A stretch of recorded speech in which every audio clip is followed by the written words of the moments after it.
Welcome back to Philosophy and Ethics in Games, the series where I break down the stories in some of our favorite games and ask the tough questions to figure out what is right and what is wrong.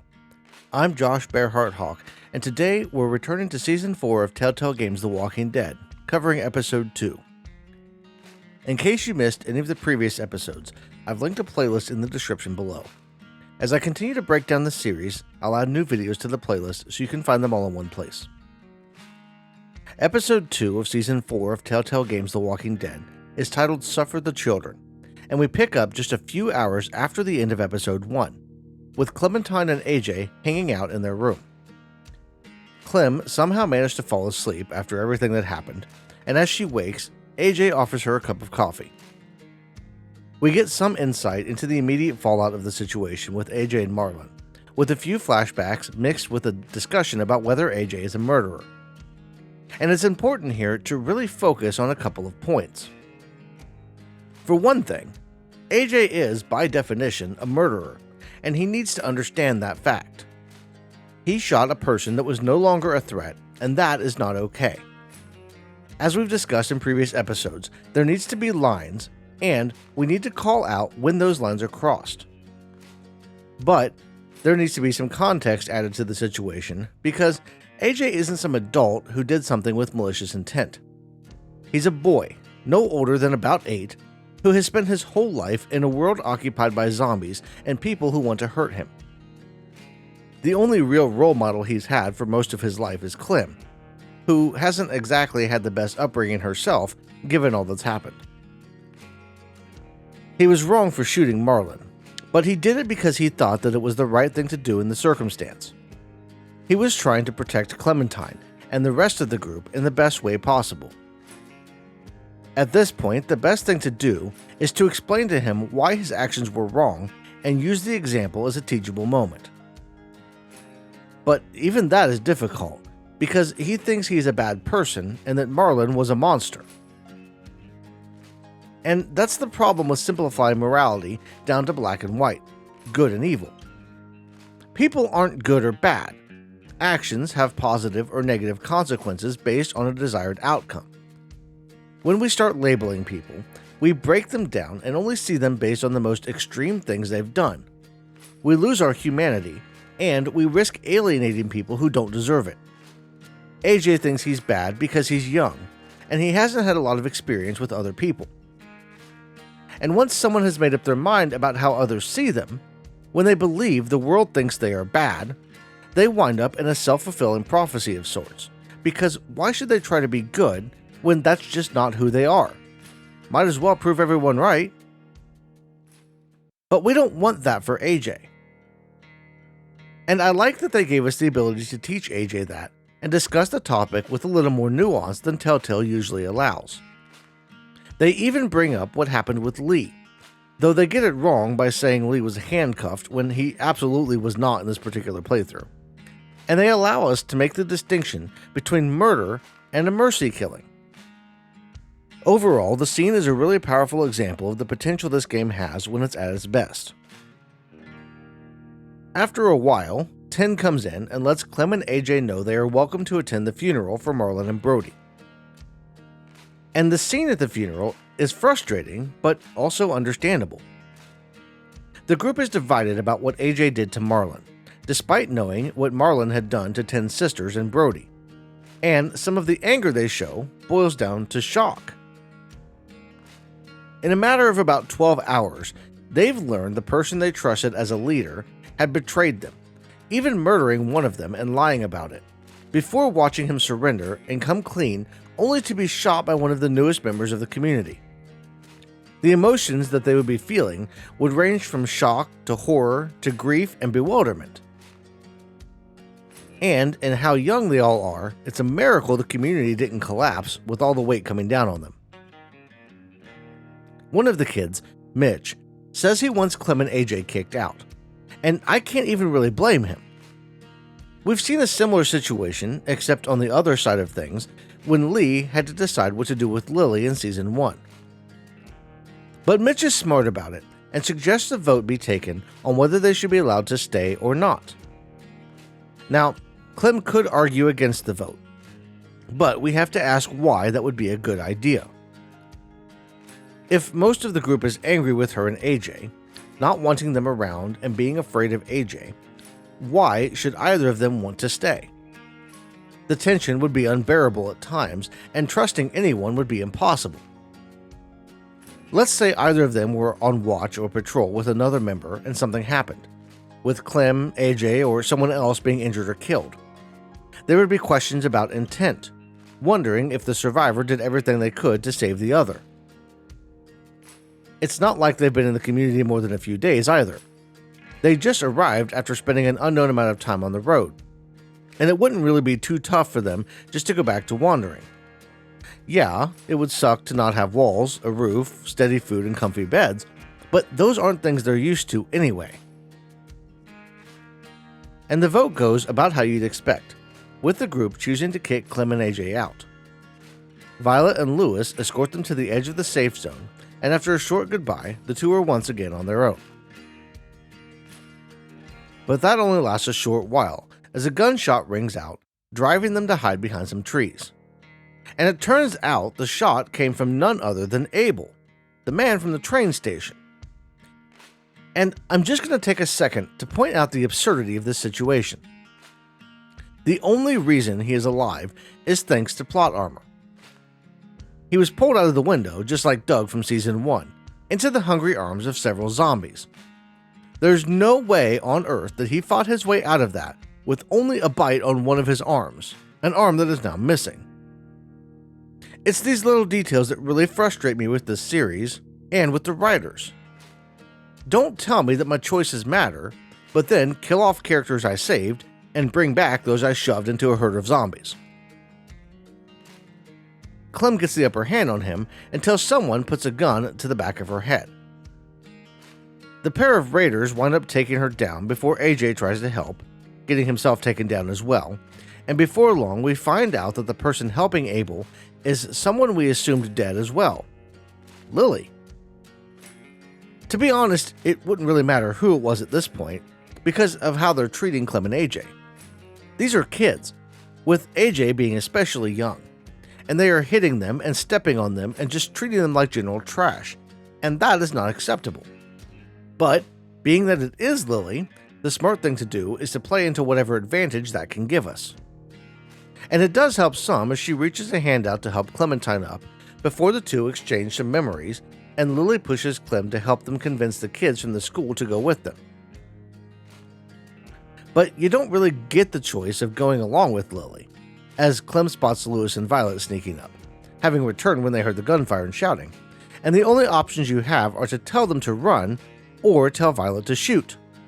And that's kind of a shame, because I think it would have been a whole lot more interesting if you had the chance to side with Lily here. Not that siding with her would have really been the ethically right thing to do, but it would have made for a more interesting choice that I don't think many people would have gone with. If it were me, I would have written the choice to be between helping Lily convince the kids to go, or running away and helping the kids at the school fight off intruders. It could even be framed as a way to get back at the kids for kicking you out, and maybe involve Clem being elevated in the new community alongside the person of her choosing. But as it is, the best choice for Clem to make is to tell Violet and Lewis to run. Yelling for Violet to shoot at Lily would be extremely risky, with the chance of her missing and having one of them being shot in return being too high. In the process of yelling for Violet and escaping from Lily and Abel, AJ is shot in the side and is barely able to run far enough to get away. To make things worse, a herd of zombies pops out of nowhere, and Clem has to deal with several of them before even thinking about getting somewhere safe. But as it turns out, there's more to the zombies than meets the eye, as one of them grabs Clementine's hand, telling her to quiet down before leading the remaining zombies away. When the coast is clear, he asks her to follow him and winds up helping to clear AJ's wound before inviting the pair to sit with him at his campfire. It turns out he's a former member of a group known as the Whisperers, but he left when they started doing things he didn't agree with. His name is James, and he offers food and safety for the night while also expositing about Lily's group, as he apparently has been watching them for a while. She's aligned with the group known as the Delta, and they are at war with another community up north, and things aren't going well. They hunt for and steal children to raise as soldiers and help them to fight, which is why they want the group at the school so bad. As they're talking, a zombie wanders over close to the camp, and the player is given the option to either kill it or distract it by throwing a rock.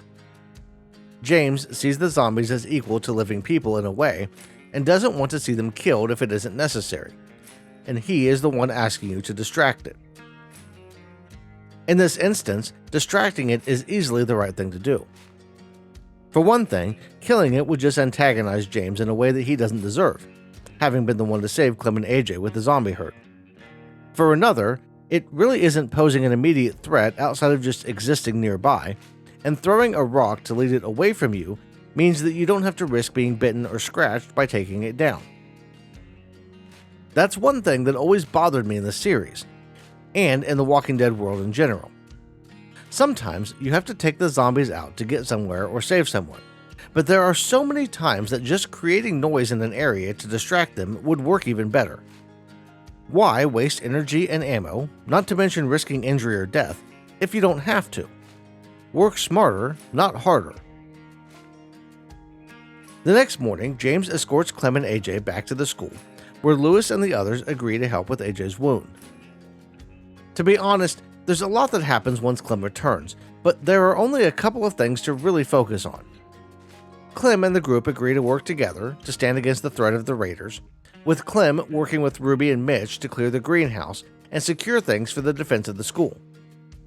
While the trip to the greenhouse doesn't provide a lot to talk about, there are a couple of decisions worth noting. The first is whether to have Clem go into the greenhouse first or help Ruby up and have her do it. The obvious choice here is to volunteer Clem to go. She's more experienced and can handle things a lot better than Ruby. Plus, the decision has the added effect of catching Mitch off guard, and that makes whatever we might have to deal with worth it. The second decision to call out is whether or not to kill and bury the former school nurse, Miss Martin. Ruby wants to give her a proper burial, but Mitch dismisses the idea as a waste of time. In reality, the best choice to make here is to bury her for Ruby's sake. There's really no downside to helping, and like the situation earlier with James and the zombie, Ruby has earned our appreciation by helping AJ. Once all the supplies are gathered, we have a time skip where Clem and everyone else presumably set up their defenses, before Clem has a nightmare and wakes up to find AJ standing watch on the room.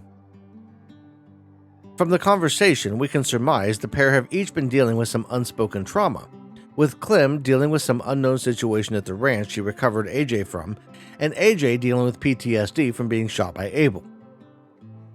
And this is another teachable moment for AJ, as Clem can make it clear that he needs to recognize when he needs help and not be afraid to ask for it. It's a lesson that I think a lot of people would benefit from, and one that I had to learn myself at one point after returning from Iraq. When you've gone through trauma of any sort, it's normal to want to shut down and keep it inside, but the best way to heal is to open up and talk to people that you trust. For Clem and AJ, they need to be able to open up to each other and share how they're feeling, as they've really only got each other for now. After spending some more time preparing, with Clem checking on everyone and helping the group where it needs it, we're treated to one of those nice, peaceful moments where the group gets to hang out and just be kids for a bit. They decide to play a game of truth or dare, using cards to decide who is asking the questions and who is answering. The game itself is pretty mundane, and a great moment to just take a breath and get to know more about the characters. But there's one response that I want to really hone in on. Asim asks Ten to tell them all something he hadn't told anyone for fear of being made fun of, and he talks about how he thinks there will be a time without zombies. He details an idea about how the world goes through phases, and how this time that they are living in is just another one of those ages that will end at some point, with something new becoming their reality. And it's that moment that really solidified Ten as one of my favorite characters of the season. He's very thoughtful and seems to see the world in a way that few people are able to. And his thought about a better world without zombies strikes AJ in a different way than it hits everyone else, as AJ realizes that he's the only one there who has no memory of a time before the zombies. But how realistic is Ten's dream of a world without zombies, and how many other kids like AJ are out there? It's a question of sustainability for the human race in general. In the modern world, the birth rate and death rate are usually pretty close together, with fluctuations causing populations to rise or fall. But for the most part, the number of births globally outpaces deaths enough that the global population has gone from around 1 billion people in 1800 to over 8 billion people on the planet today. But if the zombie apocalypse happened, the death rate would far outpace the birth rate for decades at the very least. We'd be going backward not only in population, but in medical advancements too, meaning that any babies that were born would be at a high risk to the life of both the infant and the mother. Going back to 1800 in the United States, about 46% of children born didn't make it to see their 5th birthday. The causes of death ranged from injury to illness to neglect, and if you add in the risk of zombies and raiders, that number would probably rise substantially. And for all intents and purposes, the world would be going back to at least 1800 technologically, with very few settlements having the knowledge and equipment to deal with serious medical issues or to even properly feed their population in the long term. Some communities might be able to make things work for a while, but without a big enough population and high enough birth rate, those communities won't last. And that's all without even touching on the idea of minimum viable population. The idea that a population of individuals needs to be big enough to not only allow for genetic diversity, but also to sustain through events like natural disasters, plagues, food shortages, attacks from other groups, and other unforeseen problems that might arise. Just looking at the world we've seen in the game, through 3 seasons and being at least fleetingly introduced to communities like Wellington, House Hardware, Richmond, as well as the smaller places like Prescott, we notice we've only seen a single birth in the game world. There hasn't even been any sign of a baby other than AJ being born after the outbreak.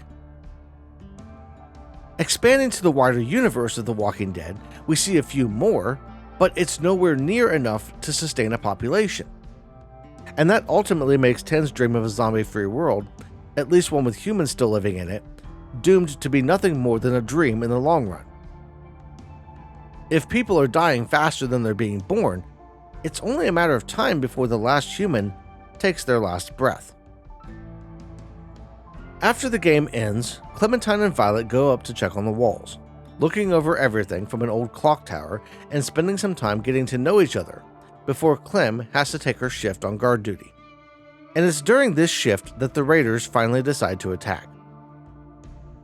The battle itself is fine from a game standpoint, but there are a couple of points to mention. The first has to do with Lily and her group coming in and how the first few minutes play out. It isn't really a knock on the writers directly, but it is something that has always bothered me when it comes to storytelling.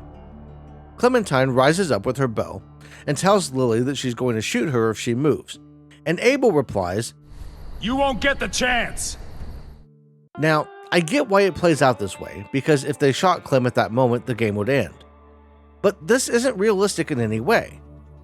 Abel and Lily have already seen what Clem is capable of, and with the guns they have and the sniper we see behind Lily, Clem would be dead the minute she popped up, because no one would want to give her the chance to fire the bow at Lily. It's one of those things that just really irks me, because there are so many ways that these kinds of situations can play out that are more consistent with how people behave, and it just drives me nuts when characters don't act in ways that make sense. Maybe Lily didn't want Clementine killed, but I don't think anyone except her and Abel knew what Clem looked like, and that sniper would have seen movement and the bow and likely fired before Clem knew what hit her if this were a real situation. Besides that, the kids have the upper hand for most of the battle after they blow up one of the carts Lily brought and use the traps to take out several of the raiders. Clementine winds up in a one-on-one matchup with Abel, holding her own before falling from a second-story balcony with him, landing on top of him and giving him a broken leg, among other injuries. But the battle isn't quite over, as Clem looks up to see Lily standing over her, pointing a gun in her face. She could easily end everything then and there, but she can't seem to find it in herself to pull the trigger, and that hesitation allows Lewis to take her down. And now, in typical Telltale fashion, we have a major choice to make that includes picking one person or another. Lily was freed from Lewis with the help of one of her soldiers, and he is being dragged off in one direction, while Violet is being dragged off in the other. Clementine only has time to help one, apparently, and you have to decide which to save. Honestly, these kinds of choices have really overstayed their welcome in this game, and I wish they had done literally anything else here. Maybe Lewis could have been killed on the spot because Lily didn't like Clem going against her. Or maybe we could have been presented with a choice to surrender or let someone die. Anything would have been better than choose who to save. But we have what we have, and while there isn't really an ethical dilemma here, I chose to save Violet simply because I like the vibe her and Clem have going, and I wanted to see that play out more than I wanted to see more of Lewis's humor. That's not a knock on Lewis, by the way. I really like him as a character at times. But I had to pick someone because that's the mechanic we were given. And after capturing the person that you don't save and throwing a couple more kids in the wagon, Lily decides to cut her losses and leave with the remaining raiders as Clem is left to sort out the mess of zombies and fires now overtaking the school. Asim, Omar, and Lewis were kidnapped, and Mitch was killed in the fight, leaving the group battered, but mostly still intact. The one problem they have is that they don't know where Lily and her group took the others. Or that would be a problem if it weren't for the fact that one of the raiders was left behind, Abel. And that's where the episode ends. And I've got to say that so far I'm finding the season a little underwhelming at times, even with the flashes of great moments. This episode in particular just felt like it dragged on, and I think that's mostly due to the poor pacing. If they would have cut out a lot of the planning and preparing for the attack, or stuck with that and cut out some of the slower moments, it would have worked a lot better. This season was only 4 episodes, and it really feels like they could have made it into 5, with one being dedicated to building up the defenses, while another was more about the characters and building them up. Like I said, it's really a pacing problem here, more than a writing issue, and I think a lot of it really boils down to the state of affairs at Telltale Games as the season was being written, with the studio on the verge of closing and having to rush the project out. We've got 2 episodes left to cover of The Walking Dead before moving on to the next game. I may also be covering the Michonne DLC, but I think I'll be releasing those on a different day of the week as there are only 3 episodes, and I'm excited to start another game in the Philosophy and Ethics series. With that being said, I want to hear your thoughts in the comments below. What do you think of Season 4 so far? Did you save Violet or Lewis? What did you do with the zombie James asked you to spare? For those who want to support the channel in other ways, while getting cool things like early access and their name on the screen, I've got a Patreon and channel memberships. The Patreon is linked in the description below, and memberships are available here on YouTube. As always, I want to thank you all for watching, and I'll see you in the next one.